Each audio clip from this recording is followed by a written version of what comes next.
Hello and welcome to Leon's Lockpad and welcome to Stock Lock Sunday.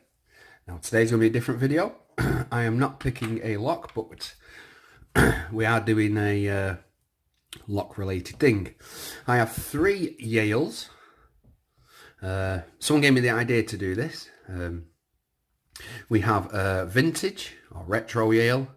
This is from the 70s. I know this because of where it came from. We have a modern one and we have another modern one. This is a kite marked 1 star. It's pre-picked, and the reason this one's pre-picked, I don't have a key for this. Also, it won't turn any more than what it is. I don't know if there's a spring stuck or the core's misshaped, but there's something not right. So we're going to do a little bit of a history lesson, and we're going to compare the years of security through retro, a modern standard one, and then an actual one that's supposed to be fairly good security. We'll see what the difference is and compare over the years of what's different. But let's get set up so I can get this camera down here, because we don't need to look at my sign all the way through that. Also a little bit of history lesson. So here we go. The cylinder lock was invented in 1848 by the Yale family, and Linus Yale invented the pin tumbler in 1868 with Henry Artaud. But there is a British connection. Yale and Tow acquired H&T Vaughan Lock Company, which was in the UK. It was like in the centre of all the where locks was made in the UK. I can't forget what it's called now. And they required the company, bought it out, and that's where they started making the Yale locks in England. But I've also heard another story that the original Yale family, well, some of them started in Wales and moved to Connecticut, where the Yale company itself actually started. It wasn't started in the UK; they just moved over there. But I could be wrong on that. So what we're going to do is we're going to test. This is a 1970s brass night latch. Like I say, I know this because it came from a family member. That was one of their doors in the back for 40 odd years nearly. This is an old key. It's not the original key though, but that was the bit in. There's the lock. Actually, it's a full cast brass lock. It works absolutely fine still. It's nice and smooth. 1 minute. This one is a modern 90s Yale lock. Check the bitting on that. Let's take these keys out. Check out the keyways. So even the keyways are still exactly the same, and even the cast on this one is the same casting. You can see this one is slightly longer with more pins in this one. Let's check out the key on this one. We've got 1, 2, 3, 4, 5, 6. And this is a 5. As you can see the size of the key. There is a difference there. And then we've got this one, which I don't have a key for at the moment. This is like I say, it's got a British Standards Agency, as you can see. We have a B, an S and an A, which is British Standards Agency. And it's a 1 star. This is a 5 pin. No, this is a 6 pin, sorry. But got a magnet here. As we know, brass, non-magnetic. If this is magnetic, which it is, with steel, and this one is not. Oh no, it is magnetic actually. So it is steel. Feels a lot lighter than steel, like an aluminium. But, right, so what we're going to do is we're going to get gutted and let's do some comparisons. I'm going to do this one first because this is the one that's a bit knackered. I don't know why yet, because these locks themselves, I've never gutted them. They're just in my collection of... Originally it was in the collection to make challenge locks with them, but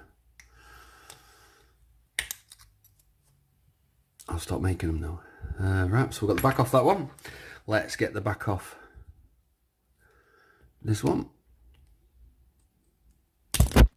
Wow, that was So lucky then. I just launched my camera and I caught it. I'd rather have done my fingers over than drop my phone.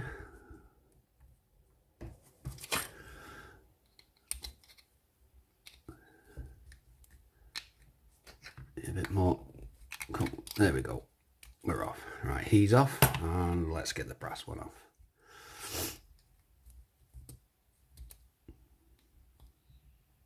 Yeah, so what we're going to do is we're going to compare the security from the fairly early. Oh, not obviously they were made a lot earlier than that, but you know what I mean. When it was more, these were more common in England. Back in the day, I think practically every door just had a night latch. They didn't have Euros then. So we've got our pinning trays, and we're going to gut these and see what the difference in pins over the ages have been. You know, is there any features that have changed, or is it still the same? So there we go on this one.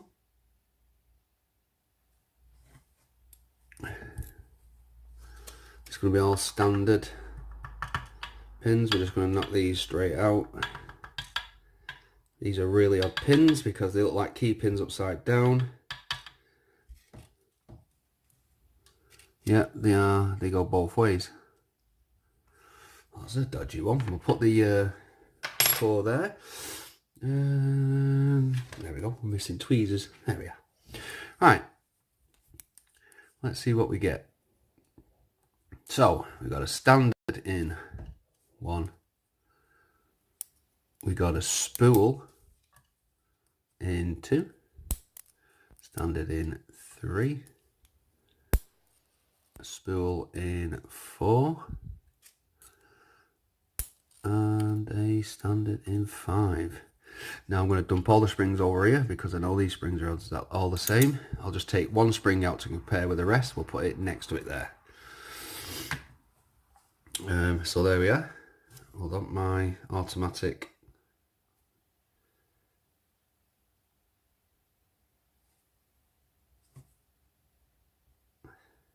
There we go. In 1 second. There we go. When I knocked my phone over, I accidentally put it on focus. It messed up. Right, so let's go for this one. Now this is similar casting from the brass, but this one is steel, and this is a Naughty's locks. This is a lot more modern, but it's a standard one, so there's no kite mark on or anything like that. So let's have a compare on this one. Now it is a 6 pin, like I said. Now let's check out. Oh, we got a bearing in the. We've got anti-drill protection on these. Look, we had a bearing there. We've got 2 small ones here. So there's your anti-drill. Drop them out as they come. And clearly see the pins are definitely different. Even though they're standard, they are different in a modern one.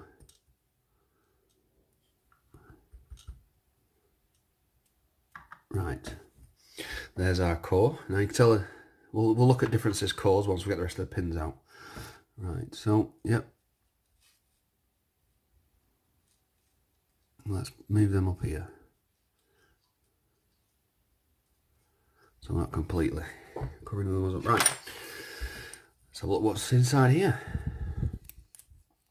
So we have a steel driver, which will be anti-drill. We've got, oh, it's definitely a barrel style pin. Number 3, sorry, is a barrel style pin. And number 4 is a barrel style pin. And number 5 is a barrel style pin. And number 6 is a steel pin. So there you go with more anti-drill. Right, let's dump the springs in this side. And let's check out the difference. Let's take just one spring out and put it there. Right, so that's that one done. Put that piece with that and that key. Right, let's see if we can actually get into this one. This is the one that I was bothered about because it being so hard to turn. It still is now. So whatever's wrong with it, hopefully we can... Yeah, we've got a busted spring in there. I just saw it come through. So this is a kite marked, and it is, well, I'd say it's very similar to that. So we've got a bearing. Doesn't want to come out, so let's just drop the pin out.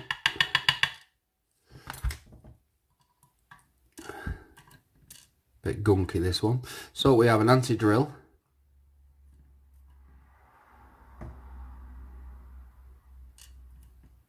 Oh, that's got to be out of the thingy. Just give me, oh, let me get a pick. I'm having a problem with this one. There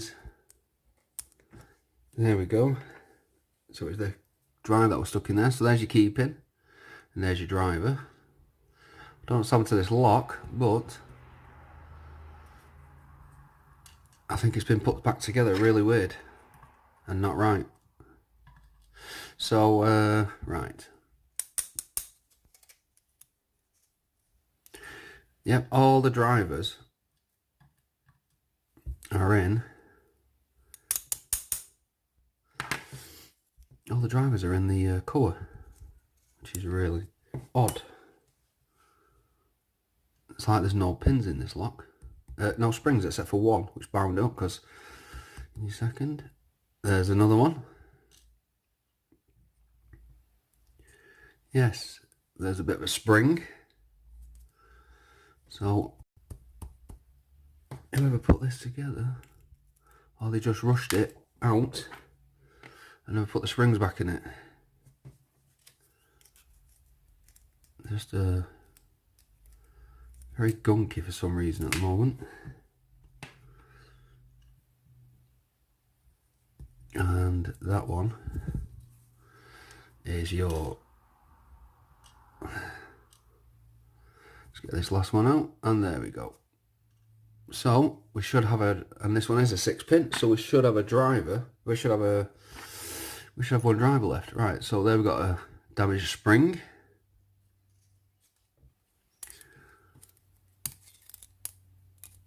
Yep, all these springs are absolutely knackered. I don't know what someone's done with this lock who gave it to me. Don't know if they, like I say, just rushed it together or they didn't know to. I've saved one. That's a possibility. There we go. We have one perfectly good driver. And nope, that spring's battered as well. Actually, I'll swap that spring because that's a good spring. That one's knackered. Right. Right, so let's do a comparison as well. We'll start with cores. So we've got this modern one, another fairly modern one, and we've got a 70s one. As you can see with the 70s one, there is no drill protection whatsoever.